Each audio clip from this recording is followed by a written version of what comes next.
Welcome to NWA Connie Corso's podcast, where we talk all things dogs.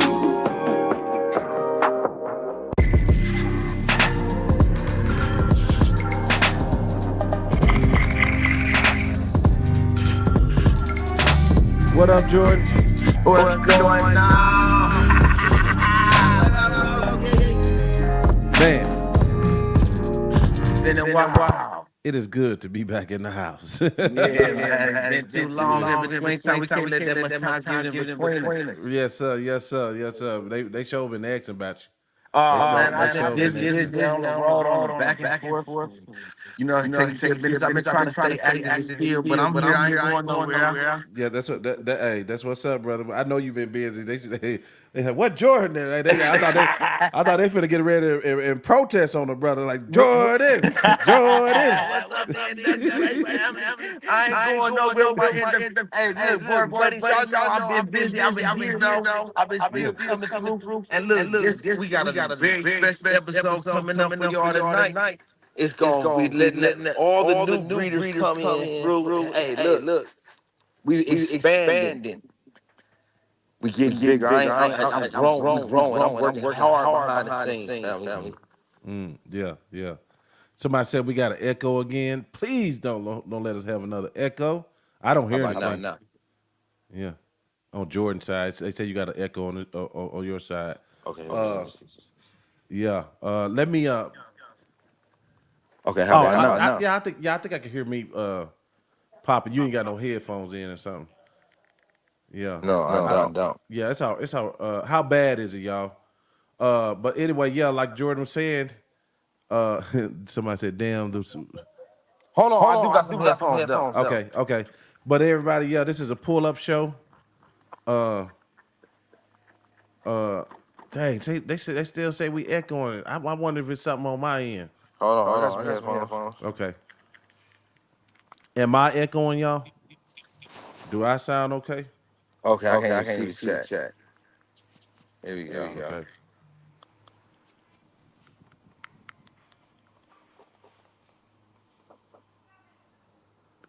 Okay. All right. Oh, they just said you are. Okay. Cool. Yeah, anybody can pull up tonight and introduce your program and whatnot. So I think I dropped it. What's up?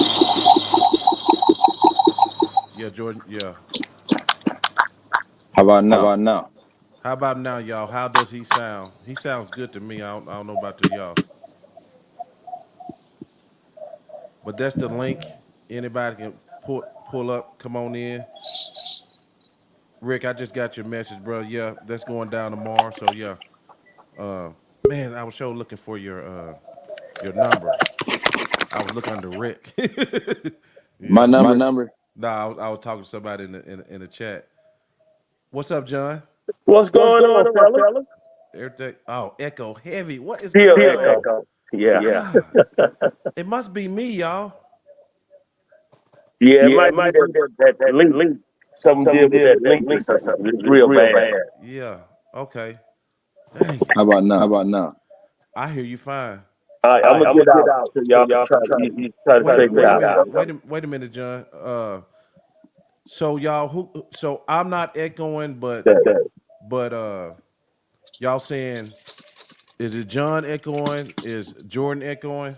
Both of them. Both of them. Both of them? Yep. Okay. Yeah, I don't know why it's doing that. Echo. Y'all talk to me. Both are echo. Damn it, man. Yeah. Say something, Jordan. Can you hear me okay? I can hear you. I can hear you good. I hear John good, but they saying it's an echo. Matter of fact, I'm gonna listen on my phone. Go ahead and talk, Jordan. Yeah, can you hear me okay? Yeah. See if you got that echo cancellation. You know that button? Yeah, turn it off. Yeah, turn it on. It's on. See if you turn it off. Oh, he said no. Okay, Javier says Jordan and Joe is good. Okay, okay. So is it John? All right. It's just Let me bring. mine that's bad. Yes, yeah, I think it's you. Yeah, I might need to get some earphones. I'm gonna get Yeah. out of here. Okay. Okay. All right. So okay, we All right, good. well, I'm gonna get out of the way. You say some echo, and I'm gonna just listen in. Okay, brother. Okay, Joe. All right. Hey, thanks for the attempt though. We appreciate the attempt. Yes, sir. Yes, sir. Anybody want to come in and I've been dropping the link, so anybody want to come in talk about the program or whatnot? This is the time. Yeah, it's an introduction, so it gives you a chance to explain your program, what you have going on, introduce yourself to the world, let the world know who you are, the dogs that you have, who are your dogs, the goals and ambitions of your program, the direction, where you at right now today, and where you trying to get to. I mean, these are the type of things that the public wants to know. So it's a great opportunity for you if you just want to talk with us. You got some questions for us. We here. If you don't agree with some of the things we got, we here. It's whatever. You don't have to. It's either way. We it's open. We open to a discussion. Anybody got something they feel that needs to be said? You know, the way that they want to express themselves. You know, let's talk about it. We can have a discussion. We're gonna keep it respectful. You know, we're gonna keep it dog focused because we are dog enthusiasts. We the dog men. You know, dog people. And you know, welcome to all. It's not. Can you hear me? Yeah. They say they say you are echoing. I'm Can you echoing. Yeah. Yeah, I don't know what's going on lately. But they say they Yeah. What I was just saying though, you know, we all we trying to do, all we trying to do is the best that we can, you know, with our dogs. And this is an opportunity for you to get some exposure. You know, let's just state your place in the community. You say you about business and you standing on business, then let's see. You know, to show and proof. You can post pictures of your dogs in the chat. All you got to do is hit this link that's in the bio and let everybody know. I mean, and fill out the details. It's very simple. You don't have to have. All you can use your cell phone. That's what I'm working with on my cell phone. I'm in the shop right now, y'all, ladies and gentlemen. But listen, I wanted to be here. I'm doing my best that I can. Got some things working behind the scenes, major things working behind the scenes. We got this big dog show coming up with that's featuring all dogs for the first time in the history. We're gonna have this Alpha Dog Showdown, and we including all showcasing primarily Molosser breeds, Mastiff breeds, and it's coming up September 21st. So this major going on. You thinking about giving away a booth, right? You know, thinking about giving away a booth maybe at the end of the show or something. So some kind of way we could do that. I have to talk to my peoples and see what they were saying, Yeah, how they feel about that. right. Did I do this right? Okay. Yeah, Uh yeah. Oh Lord. Oh, well, the heavy hitters are here. Roman oh. Price in the house. There go What's Dre. up, players? What's up, Come on. gentlemen? Thank you for joining. Thank you for coming in. But Uh, much love, Guys, peace, and forgive me. blessings. Hello? Yep, we can hear you. Hello. Yes, Okay, sir. awesome. Sorry guys. All good. I'm All just getting off love. the farm. Okay. Let's start with Roman. Uh, Yes, sir. Roman, tell the audience a little bit about yourself. My name's Roman A. Price. I'm from Fayetteville, North Carolina. I breed South African Boerboels. I've been breeding Boerboels since 2018. Um, Before that, prior, I was 15 years. For 15 years, I bred boxers. Never at this level. Uh, so it's like a brand new situation for me, but I'm all in, man. I love these dogs, and my my angle is I want to breed correct, healthy, uh, proper temperament, health, and conformation. and it takes a lot to do that. But I enjoy it. Cool. Yeah, Roman sent me some videos of his dogs, man. I was like, holy. Hey, they some working Borbles, boy. I was like, golly. So yeah, I was Oh yeah, very impressed. I'm Yeah, proud of boy, my buddies. dogs, man. I bet you Boy, are. boy, buddies, you know who Mr. Price is. If you don't know, y'all, he's down in Fayetteville. Integrity Borbo Kennels is his kennel, and he got the dogs in the wild in the pack like it's Yeah, supposed to be. I'm they run in talking a pack. about 10, 15 Borbles, and I'm talking about they all moving as a unit. I love it. They killing Yeah, snakes. They killing, you know what I'm saying? It's like the way it's supposed to be. They killing coyotes. They yeah. killing foxes. They killing all kind of stuff. Wrangling pigs. It's like a real. It's going down at Mr. Price. They take down bulls. Mm. Oh yeah. Oh Yeah. yeah. Yeah. Now I haven't met Dre though. Yeah, me and Drake did a show together a few weeks back, Samurai Kennels. Come on here, Drake, talk to the people, man. Your mic is on mute. What's Yes, sir. What's going on, everybody, man? It's Dre from Samurai Kennels. Jordan, nice to meet you, brother, man, and nice to meet you as well, brother Roman. Yes, Thanks for sir. coming, Dre. Nice meeting you, also, sir. Pleasure. I'm also from the 910 Yeah, Bladensboro, North yeah. Carolina. Yes, I heard sir. that the other day. I said, And, "Oh man, that is awesome, bro." yes, sir. Unfortunately, you're not with Borbles, though. You know, hey, still much love for you. Okay, what kind of dogs do you got? What kind of dogs you got? Oh, You ain't got no Borbles. Oh nah, man, I thought man. you had Borbles. I thought he had Borbles, man. You ain't got a Borble. Oh man, what kind of dogs you got though, brother? It's all American good. Pit We love Bull them guy, all. man. Bulldogs. Yeah, Bulldogs. Okay, American. he said Bulldogs. Hey, y'all, now listen, it's the difference when they say American Pit Bull Terrier. You got to pay attention because these guys have it mixed up sometimes. Sometimes guys be like, a Brindle is a terrier. They don't, or blue nose, red nose. This man sound like he got some serious dogs. You said Bulldog, No. not Let a me correct red. you. American Pit Bull Terriers. But I refer to them as the old school I like bulldog it. term. Right, Yes, sir. old school Bulldog. That's a real dog man right there. That's real dog man language right there. When you hear them say that, Bulldog. Right, that's a class of dogs right there, right? Yes, sir. Yeah. And Yeah, if you didn't I know. just came through a show of love, man, and just we did our interview and everything. But long story short, my actual program is American Pit Bull Terriers, bred off of lines that were known to be exciter biters, Chinaman, Bolio, dogs that had the propensity to do more than just their traditional work. If you break up my house, they do God's work. Yeah, that's what I'm talking about. And specializing in that. I've done Malinois, Dutch Shepherds, German Shepherds.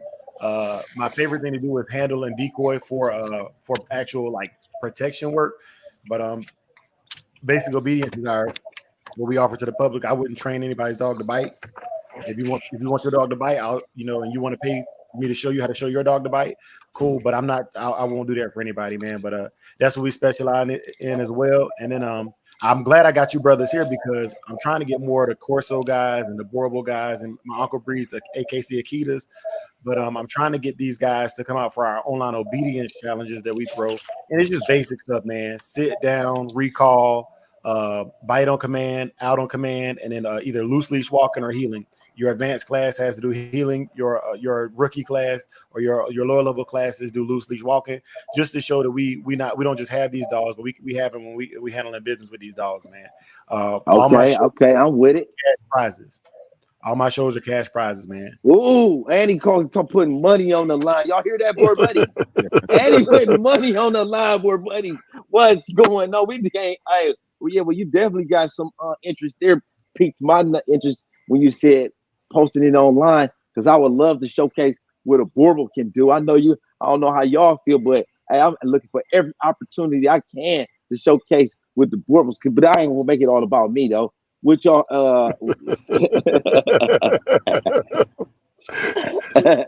I'm just saying, but yeah, it's gonna be sweet though. That's a great opportunity. Seriously though, for all involved. because it's something that's needed.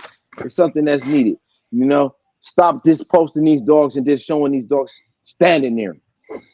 Listen, you know what I'm saying? That's why I like Yeah. what Mr. Price got his dog jumping out the hole in the barn, 4-foot doors and stuff, jumping on top of trucks. I want to see a dog doing something. I love to see a dog running. You know what I'm saying? Based on some obedience, though, I like the idea of that, though, man. I think that is something that's definitely needed. You know, let's showcase and let's start highlighting and giving people flowers that's actually doing stuff with their dogs, even if it is something as simple as basic obedience. Yes, sir. Yep. Well, mine need to learn obedience first, because I'm afraid if I take mine somewhere, they'll show out. Maybe you got to take just one at a time, though. You know, you got to break them down. You can't take them all. That's for sure. You can't. Everywhere we go, we get put out.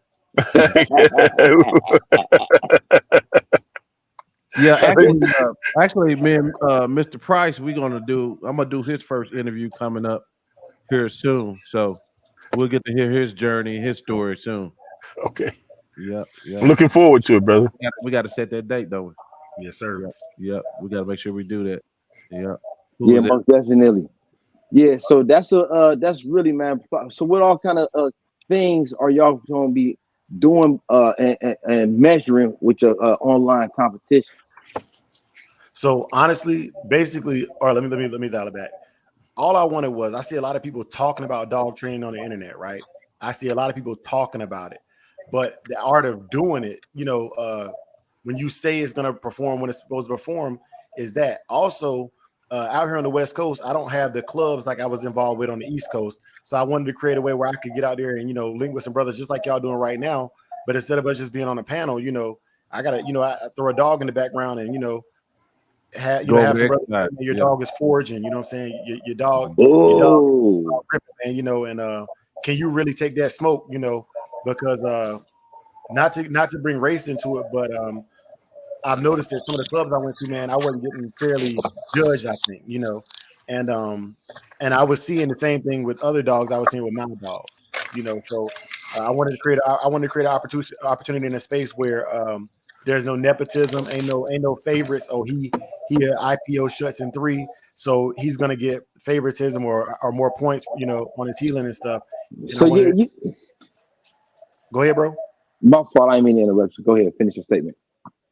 Nah, that was it, man. I wanted to create a safe space for even new and upcoming trainers to get in there, you know what I'm saying, and get some feedback from some good guys, man.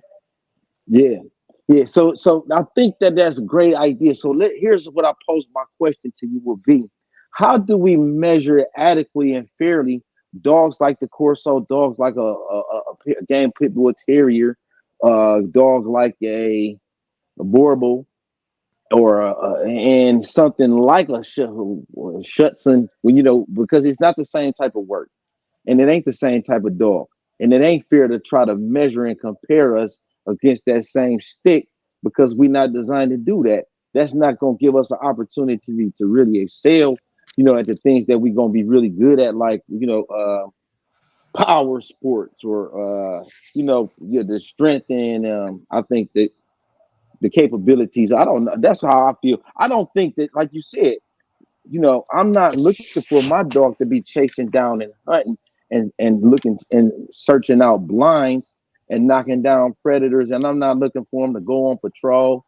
You feel me? And I'm not looking for him to bite. So I don't think that Schutzhund is just a fair way to measure the board. But that's how I feel with my dogs. But I don't know. I can't speak for everybody. I know Mr. Price. What you say though? As far as having the dogs tested, I don't see a problem with it. I know my dogs like to bite. They won't. Yeah, they do. Yeah. I mean, I've got my last litter of puppies. Jordan, I told you about it. A man came to my farm. I told him don't get out his vehicle until he talked to me. There, he came to the farm. He saw my sons playing with 11 little puppies. They was 14 puppies, man. They stopped what they were doing, playing with my sons, and went toward that man. And he left my farm looking like a runaway slave. They shredded his pants. They beat into him. I was like, oh my God. He put his money back in his pocket and left. Yeah. I Really? be laughing. I laugh, but you know what? It's really dangerous though, Mr. Price, because them dogs done got to be big dogs now, and it could be a potential dangerous threat. I wonder. I've been thinking like, man, I'm glad that you got them the way that you do, though, being not trained to bite, not trained to attack. They just have their natural It's protective natural. instincts. That's right. But I would be fearful. I would be incredibly scared if those dogs, like you say, have went through the attack training. You got 8, 9 dogs trained to attack, running in the pack. Is that appropriate? What you say, Nope. Mr. Mims? Now you a Yeah, trainer, Mr. Mill. Yeah, Mr. Mill. Hey, this is a protecting trainer. right? Come Tell on now, you what, explain this to us. We got I 9 tell 20. you, Now, I have you tell you guys before? what. Okay, go ahead. If my dogs are out in the yard, I don't care what hits the yard. If it moves, it dies. Yeah. Period. Doesn't matter. If and my grandkids come here, and my dogs will fire off on my grandkids, and if I don't watch them, they subject to be in trouble.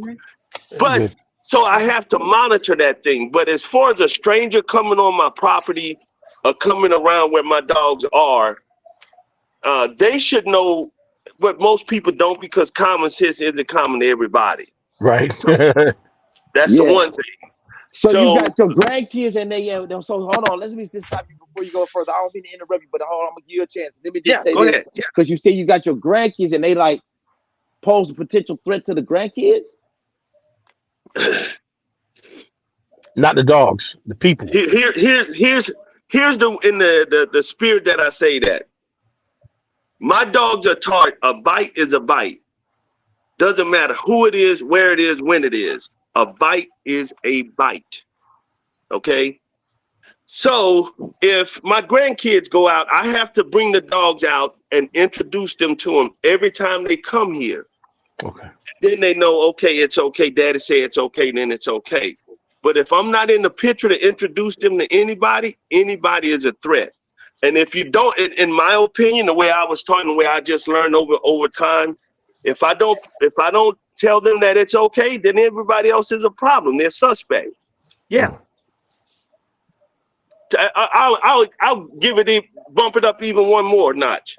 Me and my wife first got together, and we used to, sit in the house and talk trash. And I said, keep on. I'm gonna go get the dog and bring him out and bring him in the house. And I used to have her crawling up on the couch. I'd fire him off on her on the couch.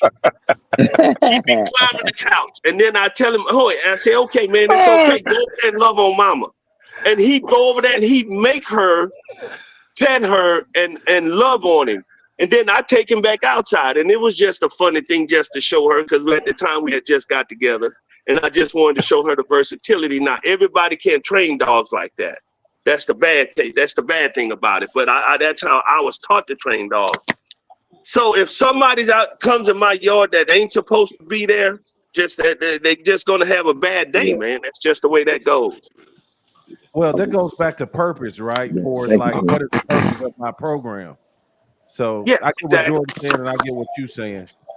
So yeah, I wanted to talk about that a little bit more because it's a little interesting dynamics there. Because for me as a Borbal owner, I'm looking for the dog to be sitting up with the fam and the kids, hanging out and just chilling. You know what I mean? Hanging in it, like sitting in the living room, and it don't sound like like I got kids running all around and everything with the dogs and stuff. You know what I'm saying? Mm-hmm. And it's just like, I don't know. I don't want my dog to be, like looking at I can't have it. I would be. Here's the balance as a trainer, Jordan, that comes in. And I'm not trying to insult you by any means. Okay. So what happens is when you train a dog at a certain level, the dog knows if I go out and get my personal dog now and I bring him in, he'd look at my wife as no problem because I'll tell him it's okay. So the dog learns to sit around here and all that stuff and just take it easy. And then if we go out in the front, I can give the leash to my wife, and then that dog will treat me as if he never saw me, doesn't know me. if I never fed him a day in his life. And then she turns him off, and then she walks over and gives me the leash back, and then I turn the dog around and aim it at her. So a bite is a bite. Doesn't matter who's holding the leash. But the problem then becomes, and where the fine line in training becomes, is once I put him in the kennel outside, she can't go out there and put the leash on it. So if something ever happens to me where I unexpectedly leave this world or something, they just gonna have to call dog people and tell, hey, just come tranquilize them and take them and put them down. They're not gonna transfer over like that to nobody. Wow. Oh wow. Just ain't gonna happen. So that's an old form of training called leash manipulation. Joe, I think I might have mentioned that to you before. The leash has to be transferred, and the dog has to see the transfer. If the leash isn't transferred, then there's no transfer going on. You know, so like me and Clyde, and that's where me and Clyde kind of have agree to disagree as gentlemen. So as a trainer, if I plan on keeping the dog for myself, then I train that dog totally different than I train a dog that I plan to sell or may have for sale down the road. So he gets a little different training. The dog that I plan on keeping forever, that's going to stay here, he gets trained a different way. So that's how we're able to sell those dogs once they're fully trained. And some people just don't like that idea and they don't see it, but that's how it's done. Right. Nothing, Matt, respect it. Yes, sir. Ghostface Kennel Club in the house. How you doing, brother? Okay, Ghostface. Oh yeah, what's up, y'all? It's a lot of guys, right? It's a lot of guys that don't understand that principle, man, of a dog being able to, of being that balanced. It's not about a dog being messed up in the head. It's about a dog being balanced. So when you hear some trainers say, oh, I'm a balanced dog trainer, we're talking about two different balances. I'm talking about a balance that's in here in the dog's head, what's between his ears, balanced. And balanced to a degree where you can do that kind of training, because not every dog will take to that kind of training. Not every dog will understand that everything moves in the yard. If it moves, it dies. That's what I teach my puppies that. And I got videos where I tell 6-week-old puppies that. Kill it while they on the rock jug. Kill it. Because I want them from a young age to understand when dad said kill something, it has to die. If it moves, it dies. Okay. And we all just think different. You know, that's what separates us as trainers. I'm sorry. Go ahead, man. I'm sorry. Wait. Before you go off, Ghostface. Hey, introduce yourself. Tell us a little bit about your program, if you don't mind. Who you talking about? Ghostface. Me? Yeah, you. Ghostface Kennels. Introduce yourself, man. So, who are you? I'm OJ Graves, the Ghostface Kennel Club. I'm out of Cleveland, Ohio. Cleveland. Yeah, yes, sir. You know, I'm over here breeding these cane Corsos. Yeah. You know, on the big Okay, side. so you from Cleveland? This is the east side or the west side? I'm from the west side, the best side, man. You know what's going on? Okay, that say a lot right there. That drop tell you a whole lot right man. there. He's Drop into the finer quality. things. You know, definitely in the game of learning a lot of stuff. You know, I ain't just a breeder. You know, I'm also a dog trainer as well. You know, I'm even tapped into the grooming game. You know, also into the raw food. You know, my boy Jordan, you know, that's like big bro right there. You feel me? We tapped in. You know what I'm saying? We tapped in. You know, he got them Borbos. I got the Corsos. So we definitely got some things shaking with that though. But I wanted to let y'all know that you know, I'm breeding straight quality. You know what I'm saying? Great temperament. You know what I'm saying? I do it for the love of the game. You know, I ain't in it for the money at all, for real. But, you know, people, they pay for it. You know what I'm saying? They like what they see. You know, they drop their bag on it. You know what I'm saying? Every client that I got that's out here, out in the U.S., they happy. They excited.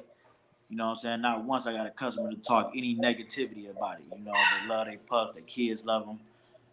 You know, I got the dogs that's on and off switch. You know what I'm saying? They love to bite. You know what I'm saying? They kick back and love to chill. You know, I'm also teaching my dogs, you know, training on being service animals. You know, so that's the biggest thing that I do for companionships. You know, for these people out here in the world. You know, taught my dogs things to do with my father when I was caregiving for him, and that was great though. You know, definitely it shows in the pups that the pups can do it as well. You know, I get great feedbacks from the clients that they speak on what these pups do. You know, all I can do is be grateful for it. So, but yeah, So man, I'm gonna you got the same dogs doing service work as the same dogs doing bite work? say that one more time. The same dogs doing service work or the same dogs doing bite work? Correct. Okay. Yep. So you know, it's always gonna be a line of work. Elderly people. You know what I'm saying? They can't really do too much if they get attacked. You know, it ain't Right. just what's the point of having a dog to be a service animal just to do certain tasks without able to protect? You know, that's one of the tasks that they need to learn. You know what I'm saying? So, so with that being said, like my dogs, I taught them how to be able to catch my pops. You know, he was a forest. You know, I'll be on one side, the dog be on the other side. You know, anytime he collapse on their side, they hold their statue tight just so it's enough strength for me to pick them back up, you know. And definitely did bite work with my dogs as well because he's on the opposite side, and it's like somebody coming from his side, he could strike, you know. Me, he can even also strike in front of me as well. You know how that goes. So Gotcha. That's cool. That's Yeah, that's cool. what's up. Yeah, that's versatile. Thank you for the joining. We appreciate your company. And we was just discussing the protection training of the dogs. Mr. Mims was stating that he have dogs that's trained to kill, kill, kill, go, go, go. And that if you didn't pay, if you, I was just bringing you up to speed. If you is, since you just now joining us, and so, what are your thoughts and what's your position on that?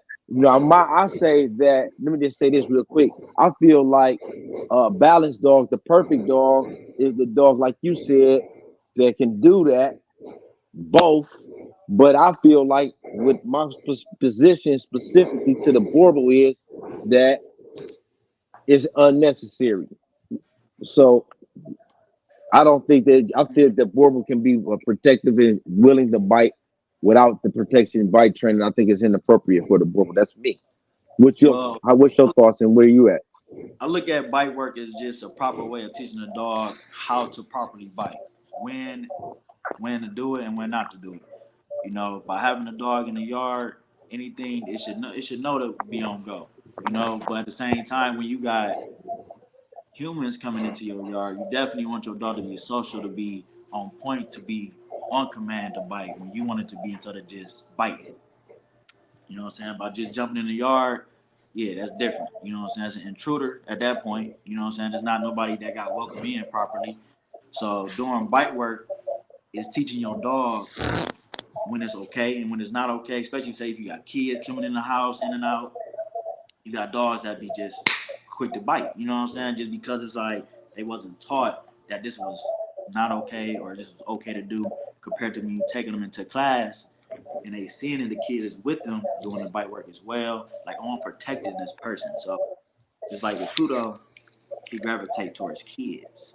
You know what I'm saying? So he gonna protect the kid when somebody try to do anything wrong to the kid, he gonna be on it. You know what I'm saying? Like even without a command, he gonna be off rip. Like, oh, I gotta protect this kid. I'm not alpha right now. I gotta even with Pop not being right, I gotta go. You know what I'm saying? So that being said, like yard, I feel like it's all go when it's just a dog in the yard and some jump in the yard. You know what I'm saying? Yeah, do your thing. You know, as you supposed to do, protect the yard. But not getting, but introducing somebody in the yard and a dog attacked, then that's an issue.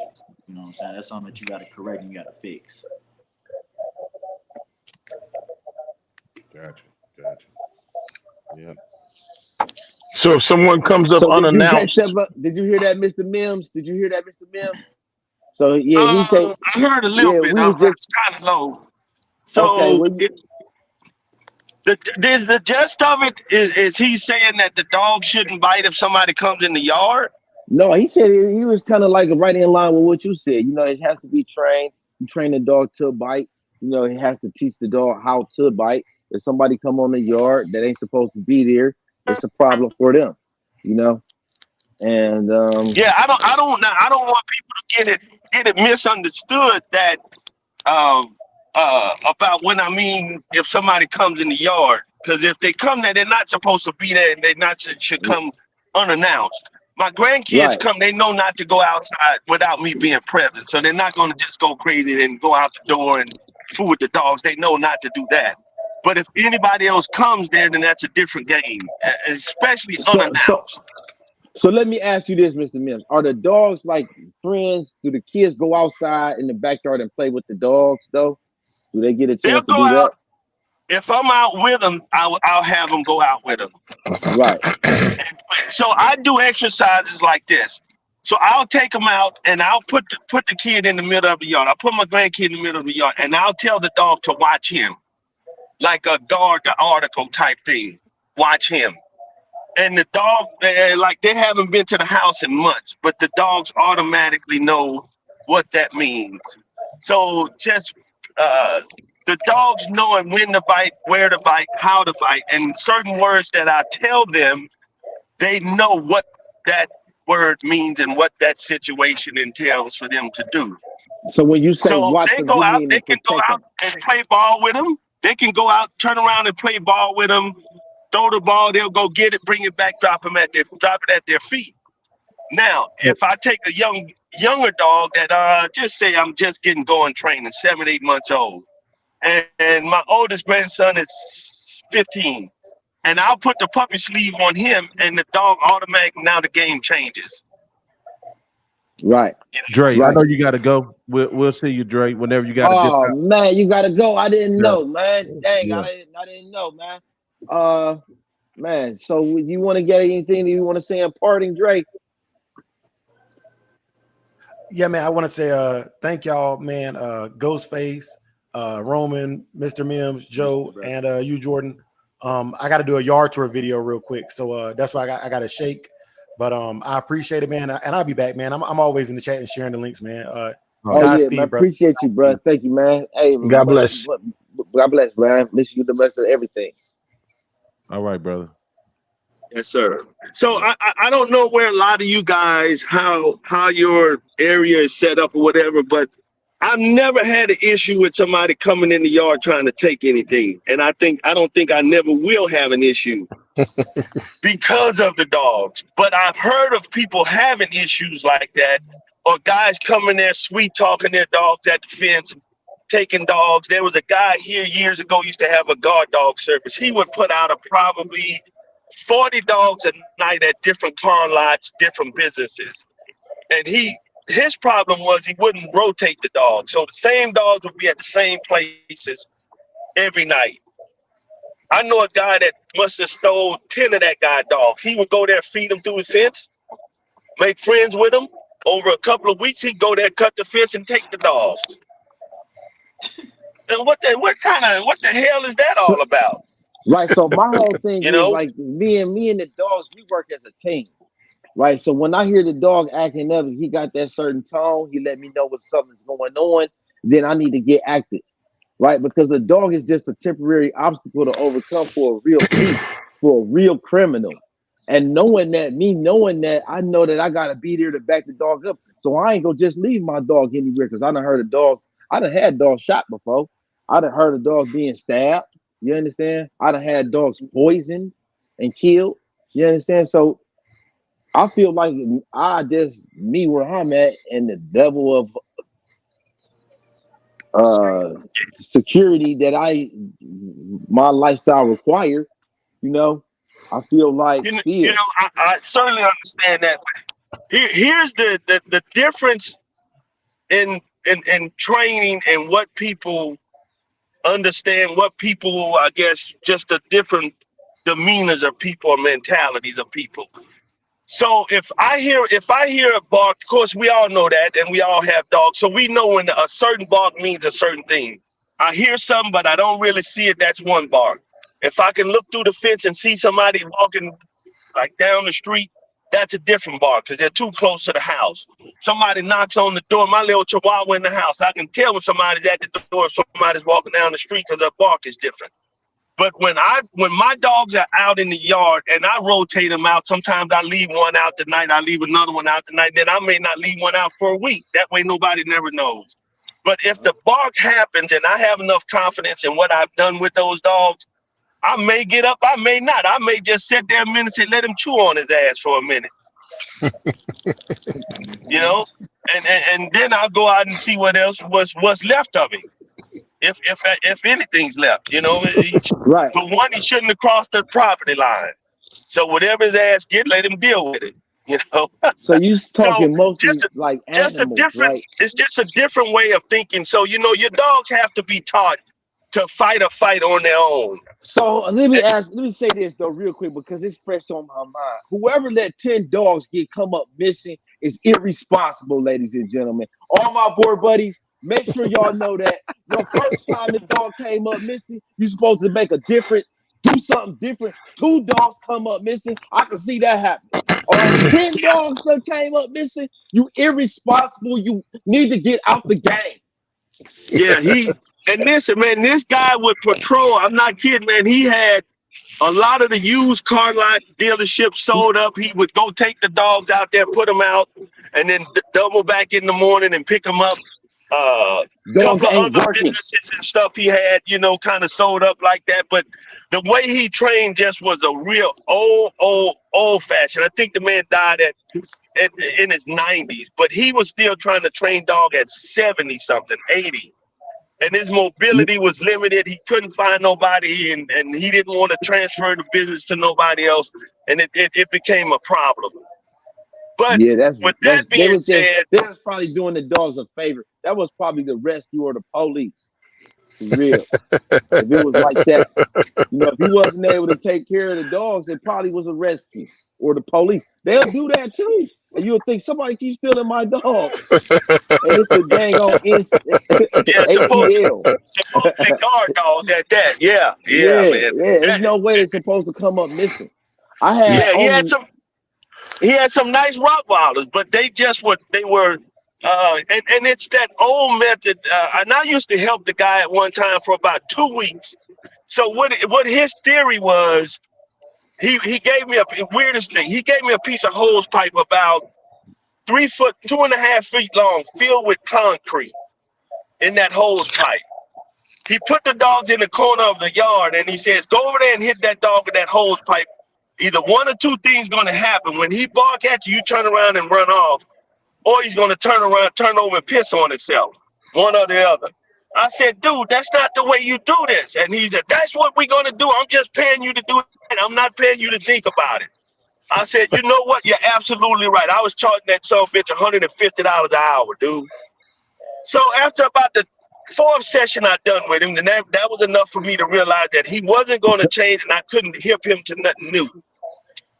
I go over and the dog bark, I turn around and run off, and I look back at him and he's about to fall over on his face, and that dog's about a half a foot away from my back. And I told him, that's it. I walked out there, I told him, man, you need to give this up.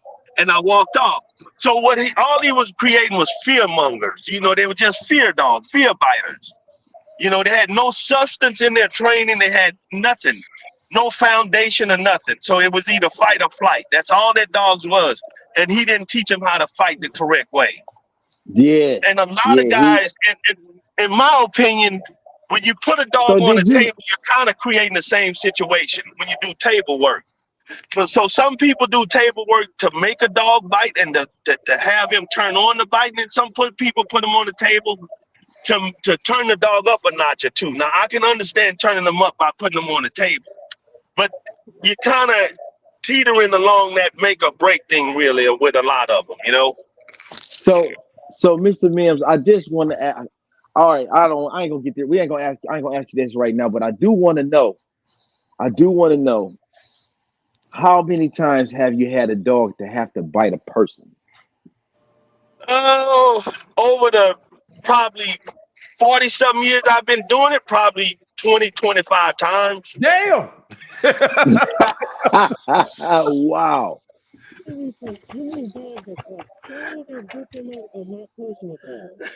Hold on. I'm saying. Wait, you done muted out. Can y'all hear him?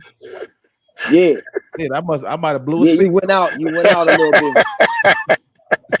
You saying my personal dogs or dogs I've sold that I know about? No, like somebody. How many kills you got? How many what?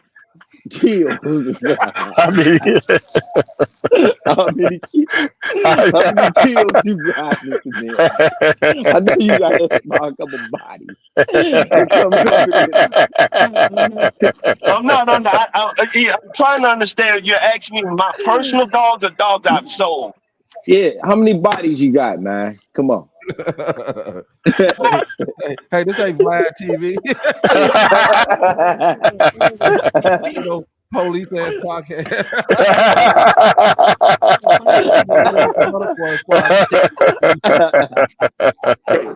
Oh God, y'all are funny. Yeah, Man. about 25. please, Check I this plead out, the Jordan. Check this out. This will get you to laugh even more so. My dogs target the face. Ooh. Yeah, Okay? Ooh. My dogs target the face. My dogs don't target the arm, the leg. Of course, they'll take what they can get. But I like a dog that targets the face.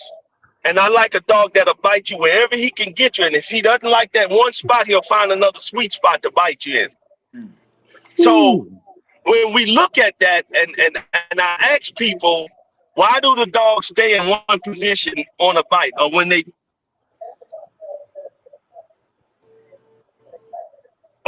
why do the dogs stay in the one position?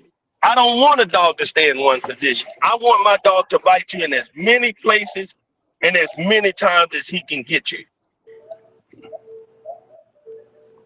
Yup, that's cool. You understand? Hey, That makes sense to you, Jordan?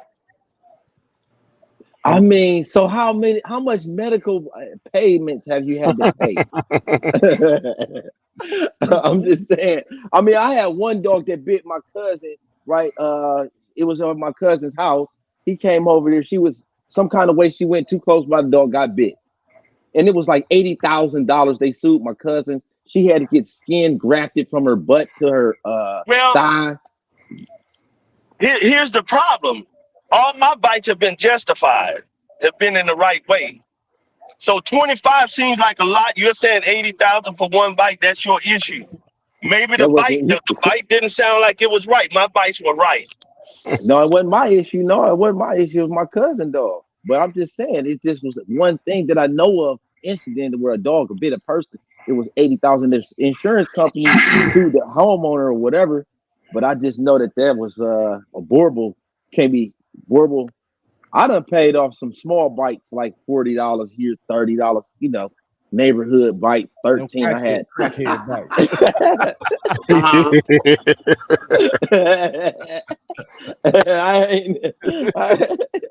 That was enough for me though. Yeah, that's all right. That was enough for me to learn. I had little neighborhood bites. I've had those neighborhood bites. I've had a bite where I had a matter of fact, it was a client of mine's dog. I'm over in the neighborhood where I grew up at. I got the dog across the field, probably 60, 70 yards away. So this guy comes up and he's, I'm from California. I train dog. Whose dog is that? Say, man, don't worry about the dog. We over here talking to dogs in the downstate, just chilling in the shade.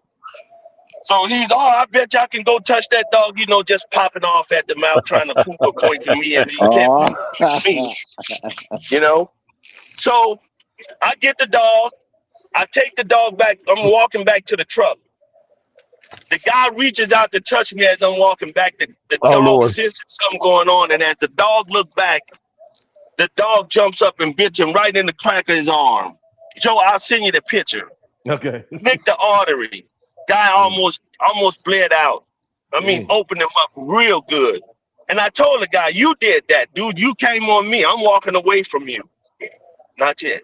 So when the ambulance, we had to call the ambulance for him and shit. And when they wheeling him on there, I hear him trying to ask him what happened. He said, he looked at me, winked his eye, and he says, it was some stray dog that was out here. I was trying to catch him when the dog bit me. He gets in the ambulance and go on about his business. Justifiable bite? Could have been. They probably would have took the dog, checked him, see what was going on. He was clean, all his shots. He's up to date on everything. That would have been that. But stuff like that counts as a bite. That was my personal area. The dog and the guy invaded my personal space. He got bit justifiably. That counts as a bite. Yeah. Yeah, it ain't nothing to play with. They're not These nothing. dogs. And the dog defended me within that 6 foot radius. That here in Louisiana, that's how our law is written. A 6 foot radius is my personal space. You invade that, you'll have to get hit, dude. And I don't care where my dog bites you. Listen, he can bite you under the bottom of your damn foot. Just put your teeth in his ass.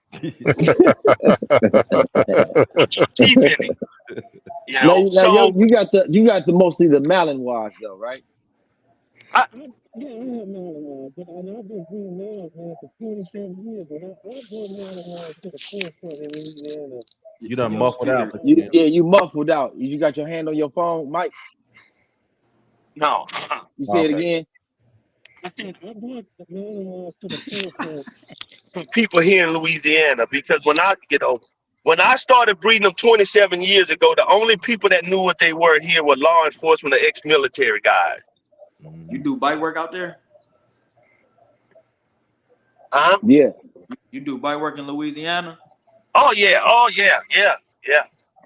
Been doing it.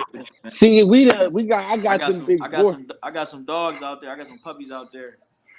Oh yeah, I've been doing it, man, out here for many a long time, man. But it's just hard now to find somebody to do helper work. So that's the problem I've been running into for the last.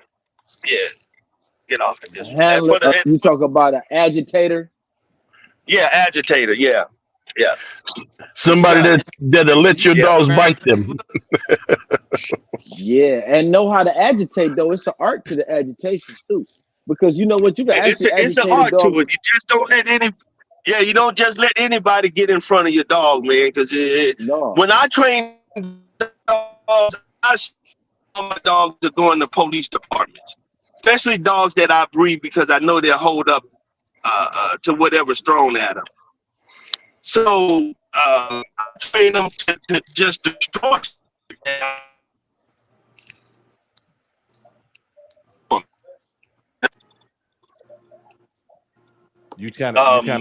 And everybody don't think like me. Everybody don't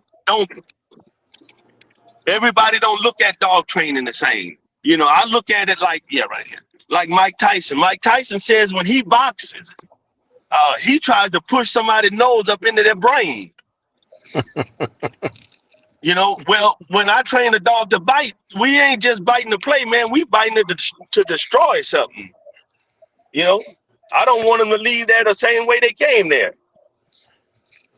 Right? Yeah.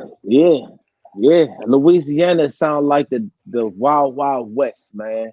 Sound like it's really going down there. It sound like this crunk. Yeah. It sound like straight up. He must be in the know ya.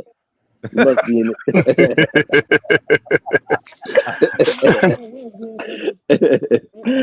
So if you don't teach the dogs to do that, then would they not bite? Most good bred Malinois will bite if they're bred correctly, but will they bite with the intentions that I'm looking for? Some very few of them will. The police departments that I sell to, the other trainers that I sell to bigger departments, they only accept a certain dog that's doing certain things, that's biting a certain way. They play the games that they're looking for. They only play those games a certain way. So that's what separates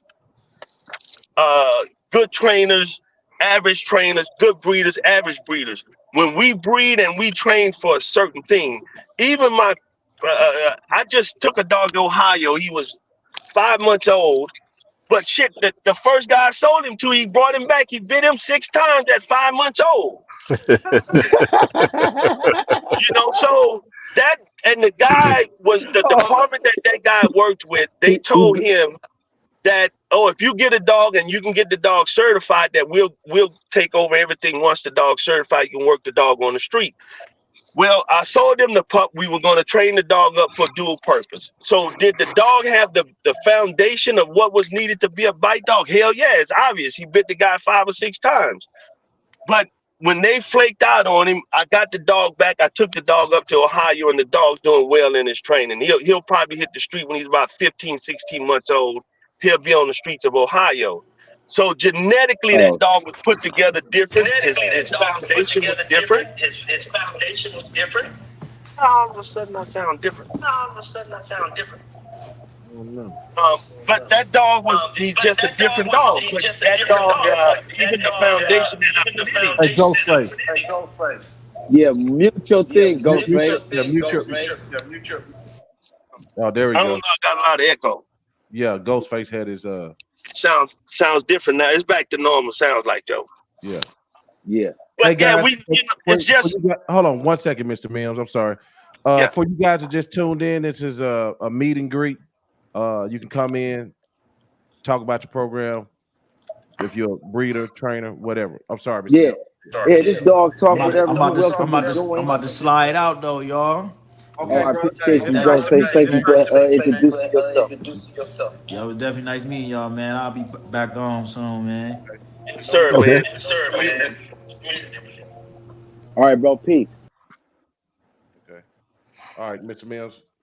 Floor is yours. Yeah, I don't mean to take over the talk so much, man. No, you got I'm some so good passionate. points. I like what you said. Well, Jordan always starting stuff.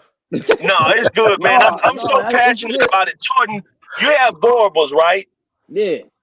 So it's different, though. I just want to highlight it is major differences. And I ain't disagreeing, or saying that you wrong in the way that you feel about your dogs or nothing. You know, I respect it because it's a place and a time for that, right? And it's a need for that. And there's people out there that got dogs for you in that role. And there ain't nothing wrong with that. Like you said, I know you sound, I can hear it in your voice. You happy with your dog. And they do what they supposed to do, Mr. Mims. Mad respect for you. So I want to make sure that's on the record. Understandable. So here, Jordan, if I take a Borable and I put a Borable on narcotics odor, right? And I make him do bite work, he may be slow at the narcotics work and not as fast as, of course, not even close as fast as a Malinois or Shepherd, but he'll serve a purpose, right? So if I show a Borable in a different light, does that make me a better trainer than somebody else? No, you show a not necessarily. So I mean that it depends on the dog. It's independent. Every dog, there's always going to be exceptions to the rule, right? So if you're able to accomplish some things, right, and you get the right dog and put the right dog in the right situation, then so that's what it's going to take. Stuff this is things I do even to this day. Stuff I started doing, I don't know, 10 years ago. I would sacrifice litters because I would hear people say certain things. I would hear people say the dog has to be raised like this. The dog has to be raised like this, or this dog can't do this. I took a litter of Corsos and I did scent work. I got a female at the house now, Corso. You can't hide dope from her. I don't care where you hide it, where you put it at. Her bite work is zilch for bite work, but her nose work is phenomenal. Corso's unknown for nose work, but I sacrificed that litter just to see. I didn't do any bite work with them.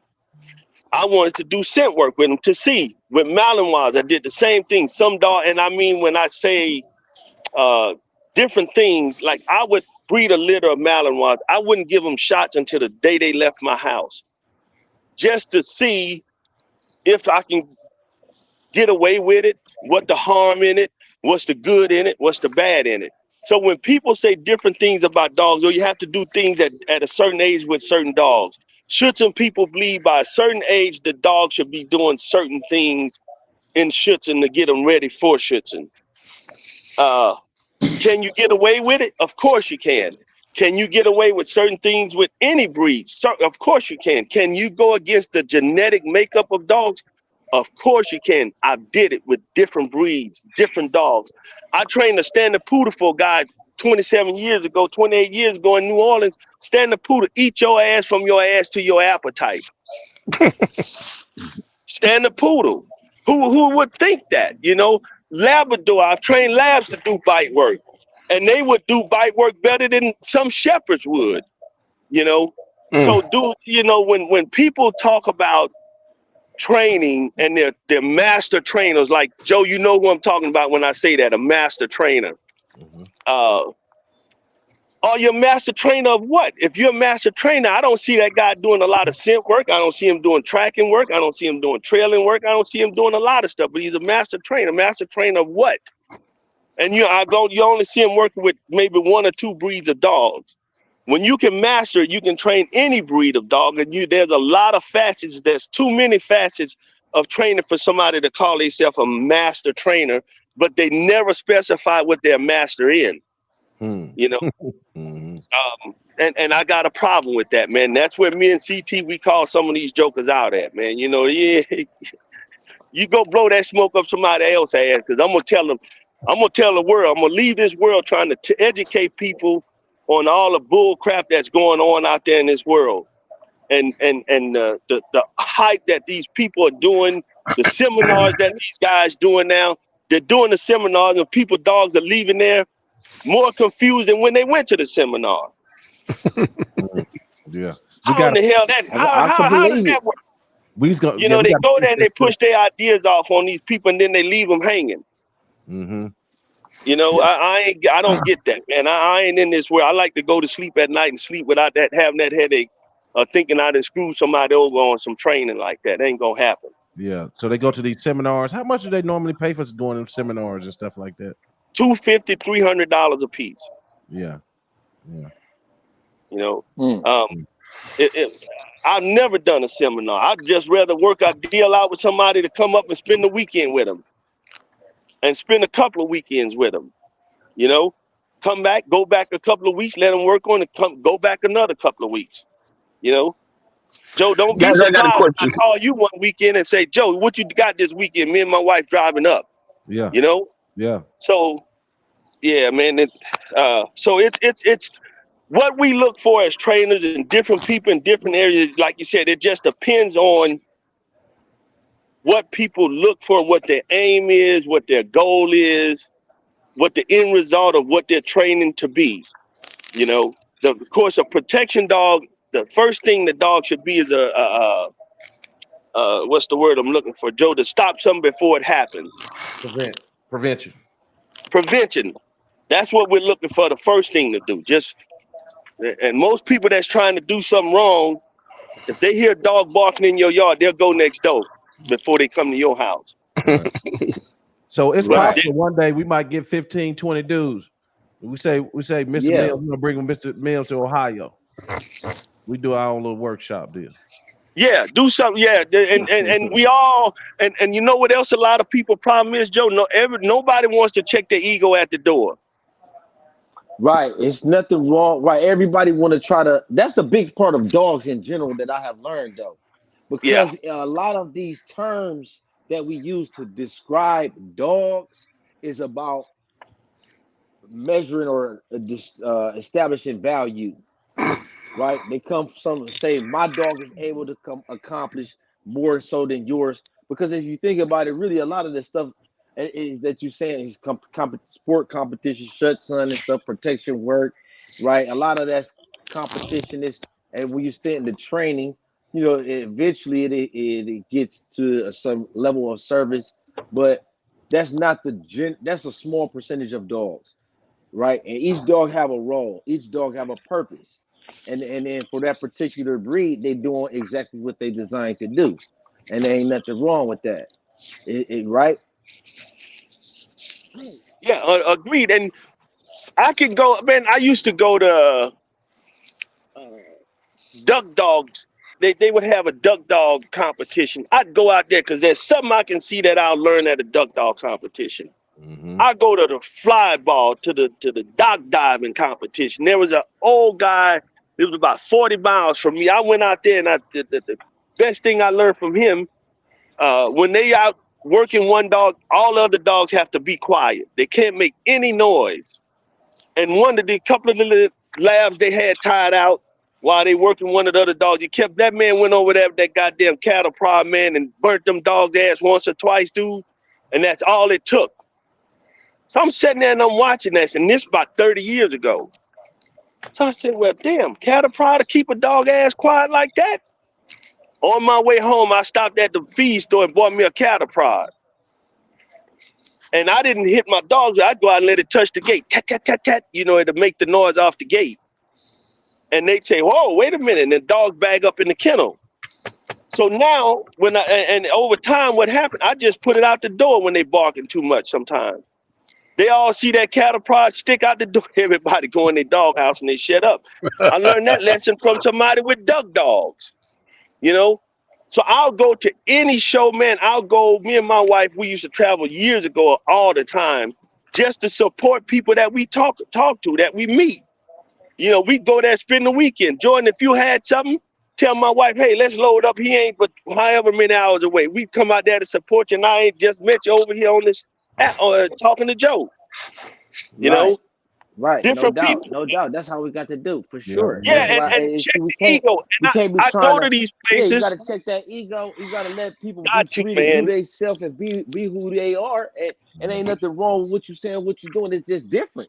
You know, we can It's be just different, different. and we ain't right. You like your dog the way that it is, and that's cool, man. I respect it. You know, it's different for the board. I just want to make sure that board people understand. A lot of times, the best dog, if you want to get something for protection, is going to be a dog like a Malinois, right? That's what I say, because Well, that's better here's the suited. problem with that, Jordan. A good Malinois is too much for the average person anyway. The best Right, dog and I tell people this all the time. They say, what's the best dog for protection? The one that make that son of a bitch change his mind by coming to your house. exactly. It could be any dog. It could be a mixed breed. It could be anything. If the dog barks and make that son of a bitch go next door to your neighbor's house, I hate to say it, make it sound like that, but go over there and steal some shit. Don't come over here and steal nothing. You know, Right. Go what ahead dog? on. It could be a mutt. It could be a poodle. It could be whatever. You know, everybody come to my house. My chihuahua was trying to scratch the door down. I opened the door and then she said to fucking lick him to death. You know, but they hear that noise. Yeah. They up. That's too much. It's waking the owners up. We going next door. You know, so I Yeah, go yeah. to some guys, and I went out to California. We moved out there for a while, and 4 or 5 guys invited me. But when I got there, only one guy came through that gave me directions to his place. White guy, Gary Frank, great guy. Enjoyed the time. Went out to his place 4 or 5 times. And I went out there and didn't say nothing, acted if I was dumb and couldn't talk and didn't have nothing to say. It's not my job to come out there. You know, very few trainers are willing to accept you or have you come out to their club or their training site, especially when they have their clients there. You know, because they don't want you to see what they're doing, or if they're doing something that you may not agree with or whatever the case. But he was open, man. Hey, man, come on in. And I still talk to Gary to this day. That was 8 years ago or so. You know, we Yeah. agree to disagree on some stuff I might post. I see him post something, and I don't go online and post something on somebody's comments. I'll call them and we'll talk about it, because when I talk to you, Right. then I can have a better understanding of it. You know, than posting something Yeah. trying to make myself look good. Oh, Mims think he knows everything. No, Mims know what he know, and can't nobody take it.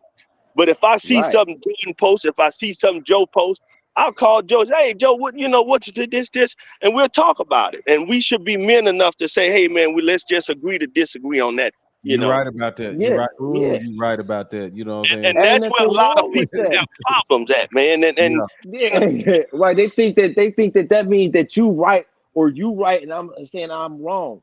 No, it's Yeah. not. It's not. It's just saying we different, and we got different opinion, and we Yeah. feel thinking things different. We come from different economies or geographical locations, and Mhm. that require us to think different ways.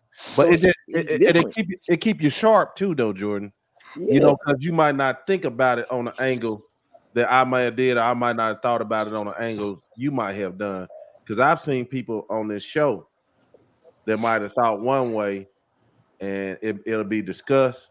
Next time they came around, they had a little bit of they kind of like fixed their thought process. That's what it's all about. You know what I'm saying? Yeah. You know Right. what I mean?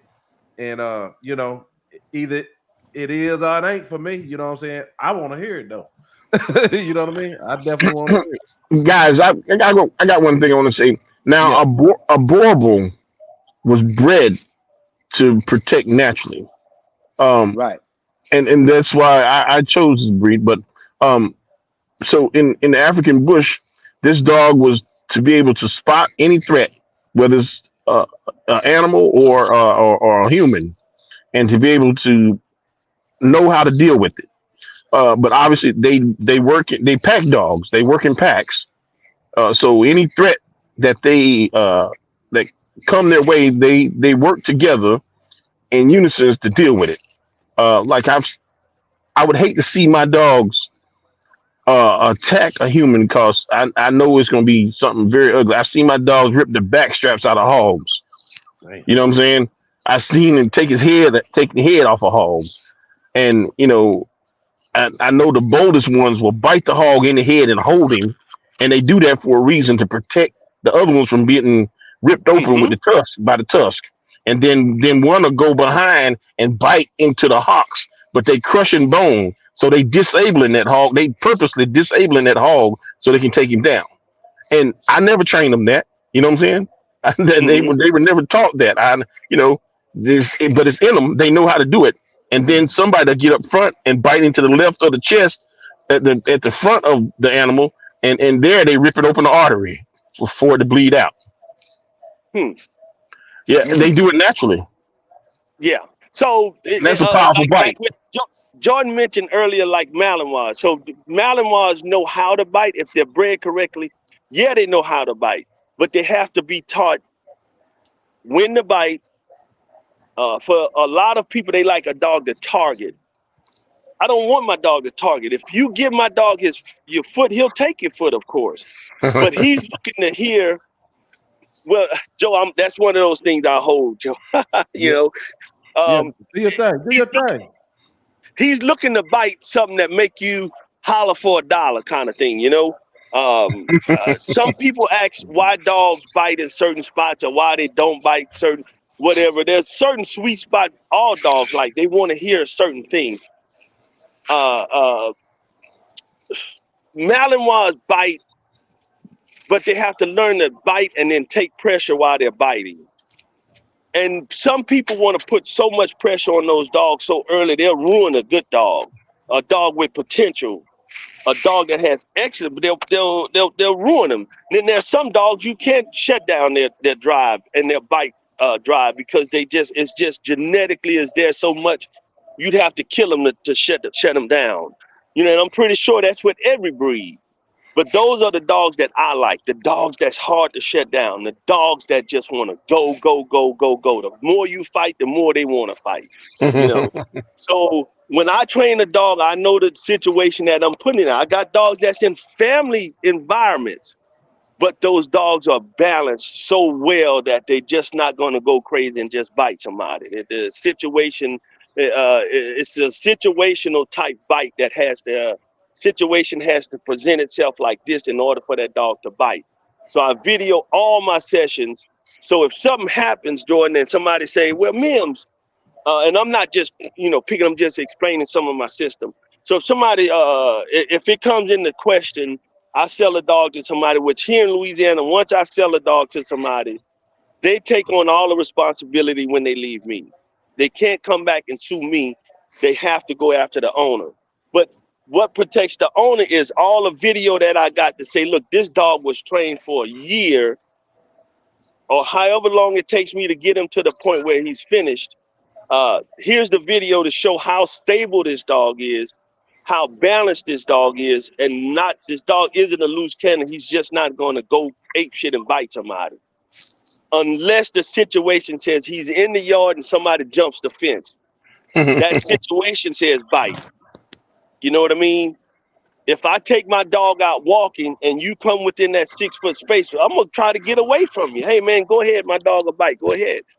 And you rush up in on that 6 feet, well, you got a problem, dude. It's just the way that goes, So we all look at things a little different.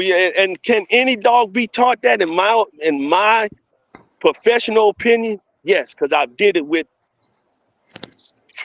several breeds to train them to be balanced. Even if a dog wasn't known to be a man biter, I made them into it, but they were so balanced that you couldn't tell the difference if it was. I don't want you to know my dog's a protection dog until it's too late for you. You know, just my personal preference. By the time you realize it's too late, he can bust your ass by 5 or 6 tip bites. You know, Sleeper. so that's just my beliefs, man. You know, and Yeah. I don't train, and I don't see where it benefits dogs like a lot of these guys do. They throw the dogs up on the wall. They flanking the dog. They got all these cans and swimming pools and all this other shit dropping on the dog. I've never, any of my police buddies that I talk to, that has never happened with a dog bite. Never. The guy's usually running, hiding under a house, hiding under a trailer, hiding in a warehouse or something. May knock a box or two over on him or something, but for the most part, that's a prey, defense, and fight bite. That's what that is. Yeah. Welcome, So, brother Jihad. Welcome. All right, how you brothers What's doing, going man? on? how's Good, it brother. going, man? Yeah. What's going on, brother? I'm always honored to be able to chime in with you brothers, man. Yeah. Oh yeah, it's a blessing, man. It's an honor. It's a privilege Oh yeah. for you to have you on the show. Oh Man, I don't know what y'all been talking about, but I got 3 calls, man. Say, hey man, where you at? Them brothers on there, they lit. Oh yeah. Let me go check them out. Let me go check them out. Yeah. Oh yeah, man. We just kicking it back and forth, you know, talking about dogs protected, talking about dogs training, you know, and then just giving our thoughts and positions, talking about the individual breeds, you know, and then I did identify some real life protection dogs with it, defining what it means and breaking it down. Yeah. Okay. You know, one thing I can't understand with this, with a lot of these different breeds, a lot of these guys that's kind of new to this stuff. If I buy a dog from Jordan or one of you guys, and you said, "Hey man, this dog is good for personal protection," and I don't do anything with him, I just take the dog home and put him in the kennel. Right. I can't blame you guys for that. I blame myself Right. for it because I didn't do nothing with him. I didn't expose the dog to nothing. I didn't work the dog. But there's a lot of people that do that, man. They buy dogs and then they don't do shit with them, or they take them to Mickey Mouse ass dog trainers that fuck the dog up, and then first thing they want to do, oh man, Mim sold me a bad dog, or Joe sold me a bad dog. Jordan, no, that son bitch, when he left here, his ass was full of fire and spitting vinegar. Now, you got him home, you didn't do nothing with him, or you shut him down some kind of way. You take him to some of these heavy-handed ass trainers that fuck a dog up, then that's your issue. Right. You know, and nobody wants to take credibility when it comes to stuff like that, you know, and I got a problem with that, man, you know. Yep. So, Mr. Mims, you think his dog will lose his ability to protect if he don't do anything with them? For some of them, it has to be stimulated in a lot of dogs. Hold on, I can't hear. It has to be stimulated in a lot of dogs to do certain things or to be real good at it. And I'll give you a prime example. I've taken Malinois that the people didn't do nothing with them. Of course, they didn't know nothing about working the dog. They just see the fad going on and they want a Malinois. So they go buy one from Joe Blow that just breed Malinois. So there's nothing stimulated in the dog. Just say the dog's 7-8 months and they call me up to come evaluate the dog. Mm-hmm. And it's the way that I move that, and not just me, other trainers do the same thing. It's the way we present that game to them to say, that dog will say, oh, I like that. That's what it's all about. Then the genetics kick in. But if they do nothing with it, that stuff never comes to the forefront. Wow, that would be concerning for me, because I mean, if the dog was bred to do a certain job, I would expect to see some desire in that dog to want to do that job. It may be there, but if they don't see it, they don't do it. They don't know that it could be there. And I understand the question.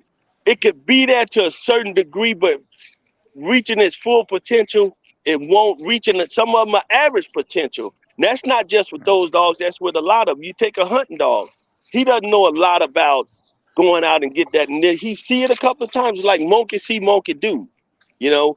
So you know why, like a lot of guys, you take dogs out and they got dogs tied out on the fence, Mm-hmm. and they're working one dog over here. So the reason they got those dogs on the fence, let him see what this one doing, and they gonna want to do it. Okay. So they're stimulating that certain drives in that dog to make him want to do this, you know. Brother, like I was saying earlier, I got my puppies a couple months ago. We were out, my boys swimming in the creek on our farm, and it was a snake moving toward my boys. Well, one of my puppies saw that snake moving toward my boys. He went and got that snake, bit him, and killed him. You know what I'm saying? He shook him to, then Mhm. everybody jumped in and started pulling at it. But the fact that that puppy saw that as a threat immediately, you know what I'm saying? He never been taught anything. But Yeah. and Well, and so like they protected my son when that man came to my farm, got out his vehicle. They they never been taught anything. But the fact that that yeah, man didn't belong there, they it went at just him. what happened, and I'm just taking a educated guess. The snake swimming represents prey, and the dog says, "Wait a minute, I'm going over here." That stimulated something in that dog to want to go over there to get it. The Yeah, guy coming up to the house, it stimulated it just something. yeah, It just stimulated something in him, yeah, you know, to make him want to do it. You know, yeah. so when I train scent dogs. Some puppies that I train, they have no hunt drive. They don't want to hunt. But I'll take a certain kind of dog food and I'll hide it. And I know they're going to get hooked on that particular dog food. I just know it. I haven't met a dog that won't. And then I'll play hide and seek with that dog food. So I'm building up his hunt drive because he's hunting for Okay, the food. Then I associate whatever I want him to find with that dog food. And then that's how okay, I stimulate that game. You know. So some stuff just needs to be stimulated. Some dogs, it don't take much. Some it takes a little more than others. You okay, know. So that just kind of one of those things. Every dog they got certain things in them. You just got to stimulate them a little bit. I'll give you a good example. When we were young men, when we started cutting something, that stimulated us to start cutting. That's all we had. Boy, our nose was wide open, wasn't it? yeah, wide open. Yeah, no doubt Wide about it. ass open. And with Yeah, some dogs, that's all it takes just to snip. Your buddy go cut something and he come back and he run back down the street to you and say, "Hey Joe, look, smell my finger." yeah. You climbing all out the window. You climbing out the window. I already know if her daddy catches, it's a bad day. But you Yeah, willing to it's a climb in that window too? So with them Right. dogs, you just got to find out what stimulates them. Like some dogs, they like to retrieve a Kong. They won't retrieve a bag or a little bumper toy or something, you know. So Yeah. you have to find out what they like, what stimulates them, and then that's what you zone in on, you know. So, but you know, it's just learning different stuff. Different people got different techniques that can work on different dogs and all that different stuff, you know. So I've tried it all. I've done a lot of different things with different dogs to see the different results. And if it don't work, hey, I ain't got no problem saying it. You know, admitting that it didn't work, you know. Mhm. Yeah, Yes, sir. yeah, yeah. Jihad, Yeah. Jihad, Well, what's the in your world, brother? what I would like to say, brother, is once again you're talking about environmental factors. There are certain things that are there genetically, and then there are certain things that are environmental, and they can the genetic and the environmental can feed off each other.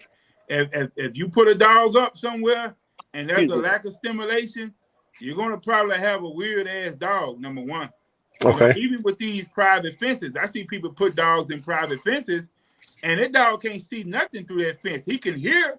He can maybe stimulated through hearing, but he just seeing the same damn thing over and over again. And that's why when it comes down to pick of the litter, you ain't getting no pick of the litter from me. Because I don't know what you're finna do. Mm-hmm. I'm keeping the best for myself. Mm-hmm. Mm-hmm. Yeah. Yeah. Because, I mean, people take good dogs, really nice dogs, and they fuck them up. Right. How Hey, you And doing? then you take somebody that's got that has a mediocre dog. If it's put in the right hand, you may see that dog a year from now, and you regret that you sold the dog because of what, not because of what the dog was when you gave it to him, but because of what they done did with the dog. Yeah, people will ruin your dog. Yeah. Sure will. Yeah. I Wow. saw that I guess you told me, you said there was a lawsuit going on with that new CDC stuff. Yes, sir. Yeah, and then I found it, and so yeah, it's still popping right now. Yeah, I mean, you even got some people with disabilities that are taking their dogs across seas, and it's a blanket rule that even if the dog is a service dog, you're not gonna be able to bring that dog back without that special permit. And once again, it's up to 6 weeks to get that special permit taken care of. Now, of course, things is gonna come into play where you're gonna have people across seas that can make moves and make it happen quicker than that. But you're gonna definitely have to have that permit. That's the issue. But I think I talked to somebody today. They said it's only taking 2 days for it to get done, to get the permission. Because that's gonna change the game then. Because I guess it was hunters out of Canada complaining, and I don't know why people think like they got this big ideal of the government. The government gets sued all the time, right. And even on contracts, people burn them on contracts, government contracting. Right. They get screwed over just like everybody else. Look at PPP. Everybody had 20 grand. Right. Absolutely. Absolutely. And they got a round of USDA money coming up. If you staying in a rural area, they probably finna get burnt on that. Oh yeah. How I get it? Yeah, right. I'll tell you how to get it. Don't Right. worry about that. I'll let you know how to get it. Yeah, I'm in Sound rural. like I need to take up some residence in the rural area. Yeah. I'm just a good old boy. Right. Never meaning no harm. Hey, if you need that tractor for your kennel, Yes, sir. Yeah. I can use it. Yeah. I know what to do with it. Well, gentlemen, I metal. think it's a good Joe, one. right quick. Yeah.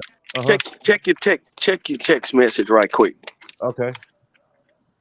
Oh wow. Ooh, Lord. Yeah. Show me that bike. Oh my God. Yeah. That's what the Williams dogs do. Gators, don't you? That's what Hey, them let Williams. me say this, Joe. Yes, sir. You seem to be the hub of the piece, brother. I would really like to see all of us do something in the United States once or twice a year. It's enough people running through this channel for us to put something together. Yeah, you're right. And it's growing, man. I'm talking about, man. Watch the next couple of weeks of the people who seeing it. They trying to divide it up already, but it's already too strong. They tried some stuff the last couple of weeks. Man, I done been through it all. Fake emails, everything. They tried some stuff the next couple of weeks, but the Westminster people see us now. Right. Have mercy.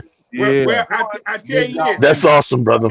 If y'all decide to host, and y'all decide to host in my city, I'll do what I can to get some of that advertising and promotion money. Yeah. So we can make it happen. Right. Yeah. What city? I'm in Arkansas. I'm in Pine Bluff. Okay. But everybody, most of these cities got an A&P commission, and if you bringing in 100 people or more from around the country, and you got any type of organization structure, you can go get that money, Doc. That money is for people that's bringing people into whatever city it is.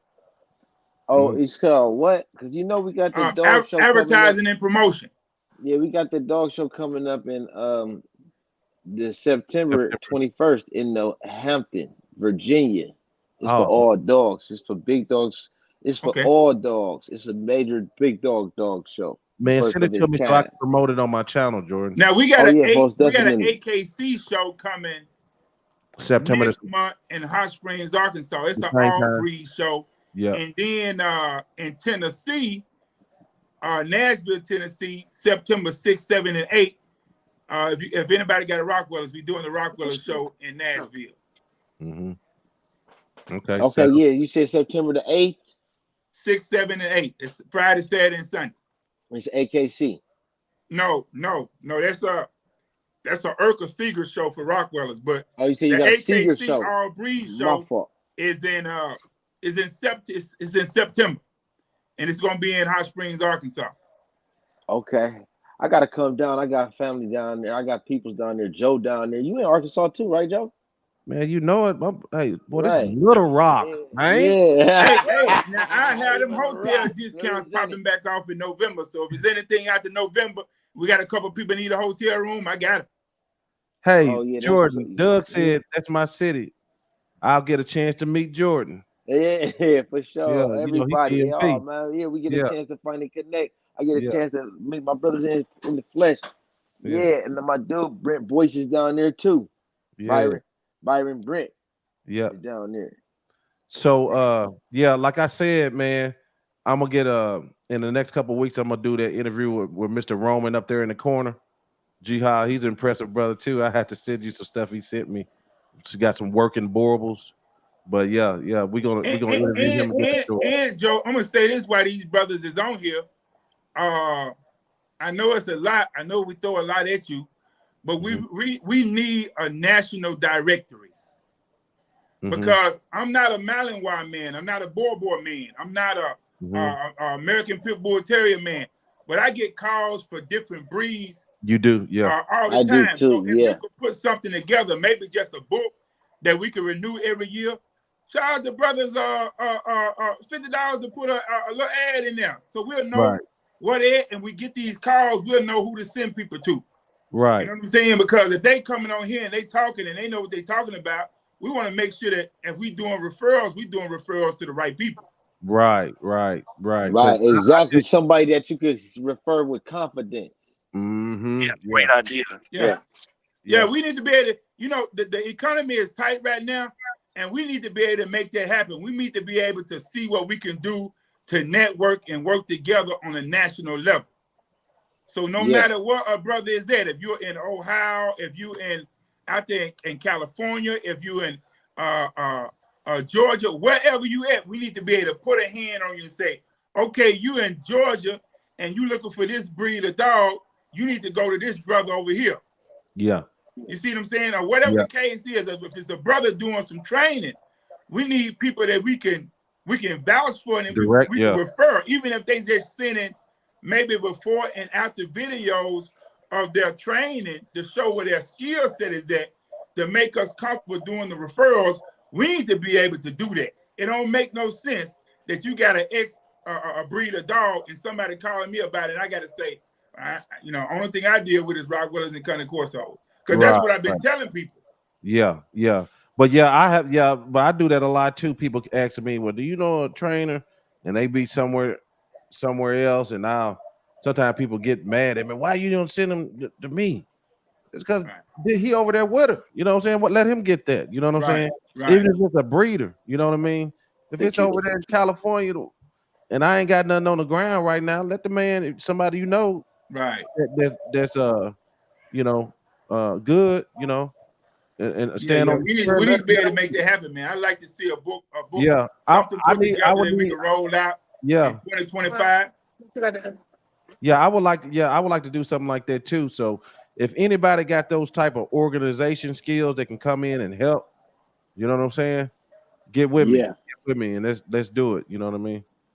And we definitely got to do it the right way. Make sure that it's validated so people can see. Because I want people to know. When I say something, it's good as gold. That's right. If I give you the nod of confidence that it's worth, this is something that I would like to take for myself. It's as good as it's something that's good as enough for you. It's good enough for me. If I told you that it's good, it's good. That's right. Yeah. You feel me? Jihad made a post. It was funny, right? It was for our area, right? And this is why he's bringing this up. He said, who are the best breeders in the state? And I didn't know exactly what he meant, but I said, oh shit. But he meant what he said, like who breeds each dog. You know what I'm saying? Right. But it was always interesting. He said something like, he said most time the people who are really, really good don't even mention themselves. Right. They don't even mention themselves. You know what I mean? Some do, Right. but You don't have to. the people decide. You Right. know, Let the Right. people. How you measure best. right? Man, the people. And your peers. You know, Yeah. yeah, yeah. All Yeah. right, man. We need TK. Who they talk about? TK, your dog ain't it, Jihad? Yeah. Yeah. Okay. I got a TK. I got TK. Hitman here. He's a multi-champion, champion out in Serbia, champion out in Macedonia, and TK is a really, in my opinion, she's a really good businesswoman when it comes down to dogs. Period. And a lot of people give her criticism because she's one of like the top breeders in the world of the Rottie, but that girl got it out the mud, man. She came in the game when she didn't even have to. She couldn't show a dog. She had to put a dog in somebody else's hand because she was a woman, man. Mm-hmm. And she has really put a lot of people on in the United States, as far as the Rottie is concerned, and as far as the Frenchie is concerned. Yeah, yeah, So, man, yeah. Sometimes criticism is big in the dog world, but when you look at the ones who criticize it, yeah. Some of these man. people, man, that honestly, with you, I have to take my head off because some people have really, really put a lot of work in and they paid their dues. Anytime you flying around to different countries and you moving different dogs, and when they say your name, you known all over the world, you don't put some work in. And if you just a slouchy, sorry, whatever, you're gonna hear that. But man, I'm seeing what she's producing. And at the end of the day, everybody that knows a particular breed, you can look at the breed yourself and tell whether the dog is standing on business or not. And I can tell you, what I've gotten from her over there, is I'm pleased with it. That's what's up. Well, guys, I'm glad y'all came in, and this was a pretty nice meet and greet. And we'll do it again. And y'all got anything final thing to say for benediction? I wish a couple of more guys would have came in, man. Networking is always good with good brothers, Yeah. They was in the chat pretty heavy tonight. Okay, good deal. Yeah. They was in there heavy tonight. So okay, I'm gonna here's what I'm gonna say. I got to help Joe because I just put something on Joe, right? Yeah, you got help. If you are a breeder, if you are a trainer, if you are a groomer, if you specialize in anything with the dog as far as dogs is concerned, you can always reach out to me with your information. My phone number is 870-209-4766. I'm going to start compiling the information so that we can get together and put the book together, see what it's going to take to make it happen. Right. So, do you think we need to start a group just for this? Yeah, that's probably the best way to do it. Either a Telegram group or a Facebook group.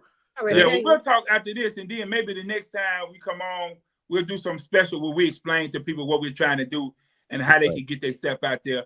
And let's go ahead and put the directory and put it together. That's what that'll work.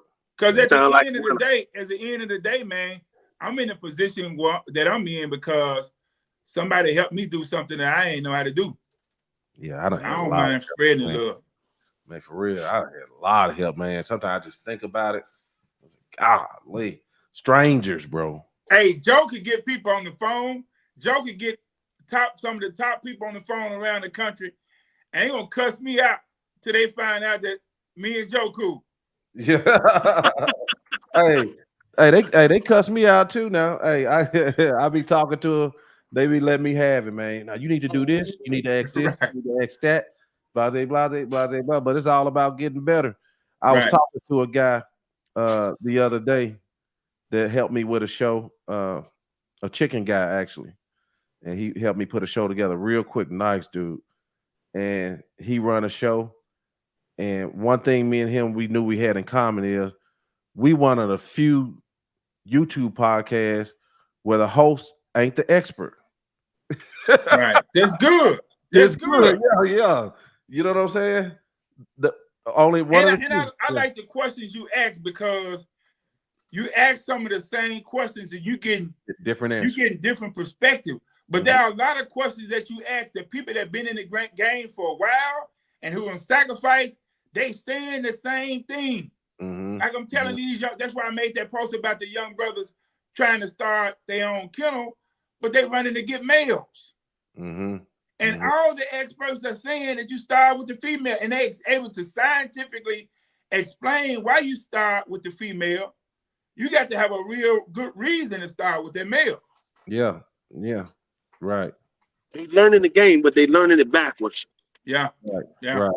And then too, like the show is good about connecting people because ain't nobody gonna give it all online. That's what some of them want you to do. Right. Yeah. Yeah. Give it to me. Give it to me. Right. Nah, you don't get it like that because we know what you're gonna do with it. But bro, I talk to people that come talk to me, and I tell you no lie, man. You know what they tell me? What's that? Man, I've been watching his podcast every day. Yeah. That brother that got in the chat and said something about that TK, he's a truck driver. Oh, okay, yeah. He watching one of your videos every day. Yeah.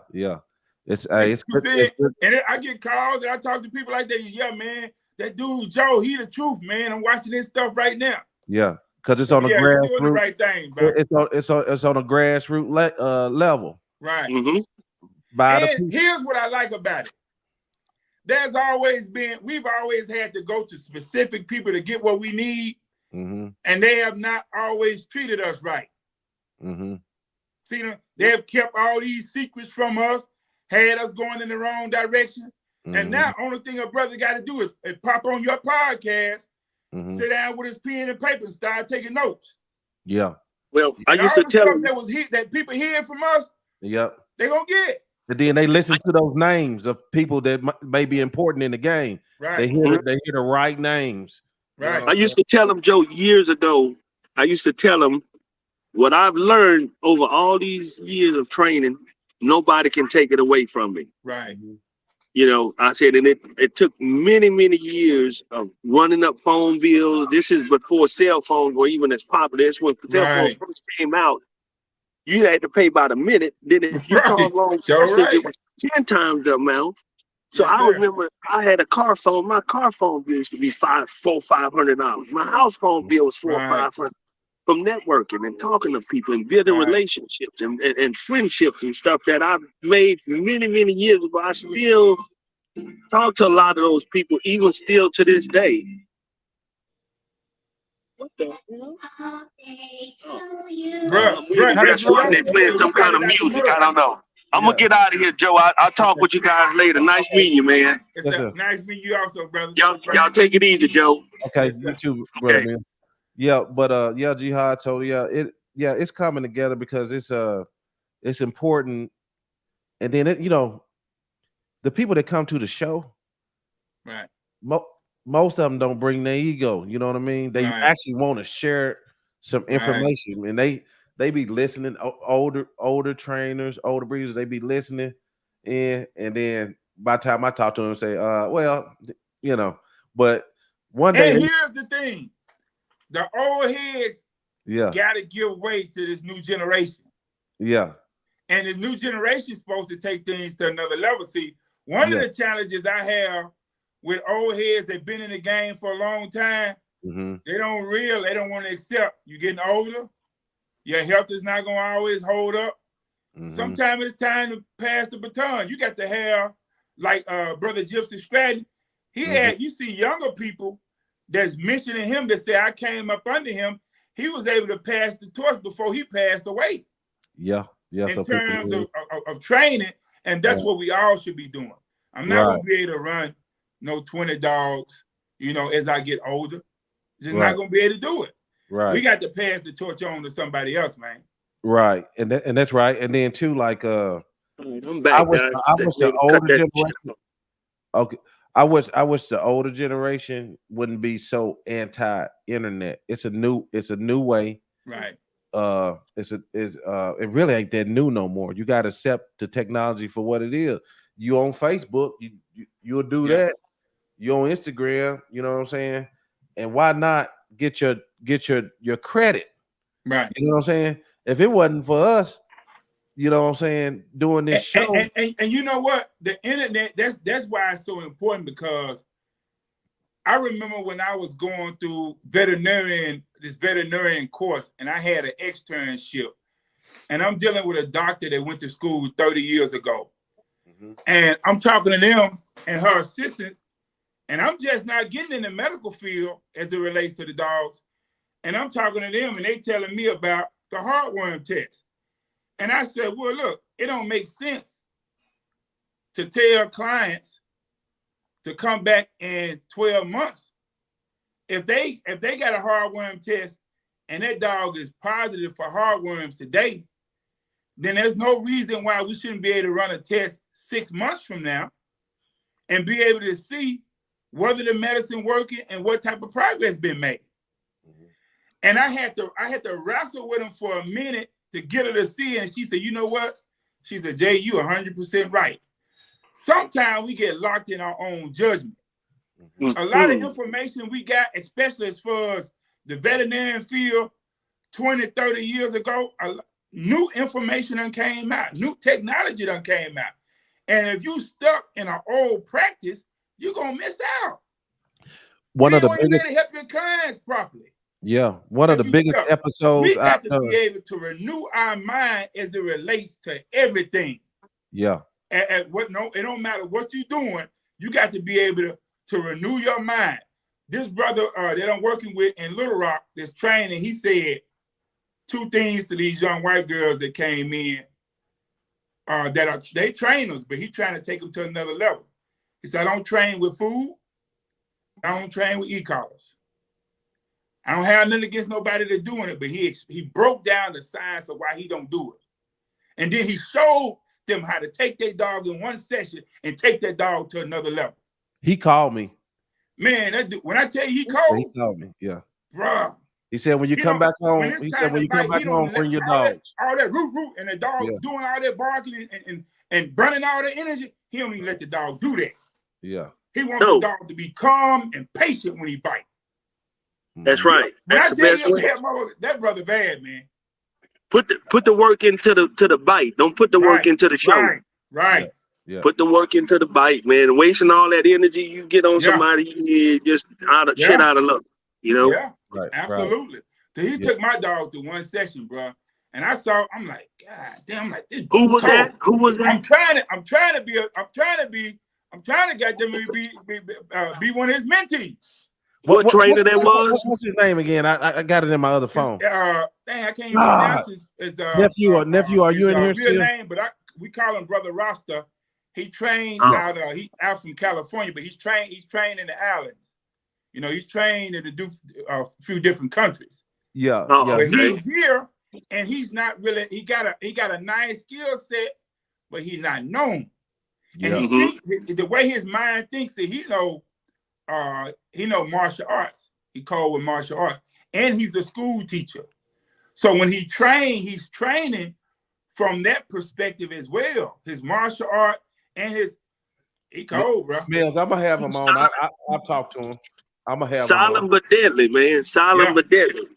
My puppy's at 3-4 months old. I don't let them bark like that when they doing bite work. Just sit there. You don't waste all that time. Just sit there. You're burning too much energy barking. I want to see a conference, man. Display it. With you brothers doing y'all thing, maybe y'all bring couple of dogs. We put y'all up in a hotel. We need to set something up, man. Maybe a year down the road and just really make it happen. Maybe we gotta have a whole damn weekend. We gotta have organizers because the channel is getting known and showing interest. People showing interest of all walks of life. Man, we done had some heavy hitters on here already. Yeah. One of the most slept on interviews is Dr. Joe Spoo. People automatically think, oh, a vet. Oh, that man don't think like right. I'm telling you, people need to go listen to that interview by Dr. Joe Spoo. He's a hunter. He's a bird hunter too. Right. So he ain't got the same mindset as a lot of normal vets do. You know what I mean? I'm gonna tell you something. I don't give a damn. I can learn from anybody. And when I go to the vet, I'm trying to suck it up. Any questions I got, I'm listening like this. brothers that ain't got no license. I'm listening to them. Yeah, And I learned how to fucking cure parvo without all that damn medication. Man, I you know learned what? how to cure goddamn me killer call by going to the grocery store and spending $4 goddamn. You know what I tell folks? Jeffrey Dahmer could be sitting on the other side of that screen. Right. But if he knows something about some dogs, I'll talk to him. You know what I'm saying? It's only a few type of men I won't talk to. You know what I mean? Say something, I got enough sense to try it for myself. Yeah. And I'm telling you, I done had some clients that messed up and put their dogs in parvo, and I had vials of medicine in my drawer because I never used the medicine that they got from the vet. Never used it. Any dog man, their dog and cured their dog. Any dog man in North Carolina, Elite Connie Corso. I think I heard of you, but yeah, I heard North Carolina got some hell of a dog man up in that joint. Yeah, I'll be in North Carolina. They having a show. That's coming up in November. Yeah. All right, well, fellas, I'm gonna get off here. We got a show tomorrow, guys, with our brother Kevin, Viper Connie Corso. I might got that wrong, but we be in. I think Rick is gonna join us on the raw diet. The raw diet. People have been hearing us kind of chatting on it a little bit, so they want to go and have a full conversation. So okay, it's cool. Brother John, we gonna redo that show with you and oh man, we should get ready to cook. Our show went down with him and Clyde. Yeah, I think my phone was a problem because I'm on my other phone. And I don't have a feedback issue. We good now. So yeah. Okay, good deal. All right, Joe. Thank you, man. All right, man. Love your brothers, man. Peace. All right.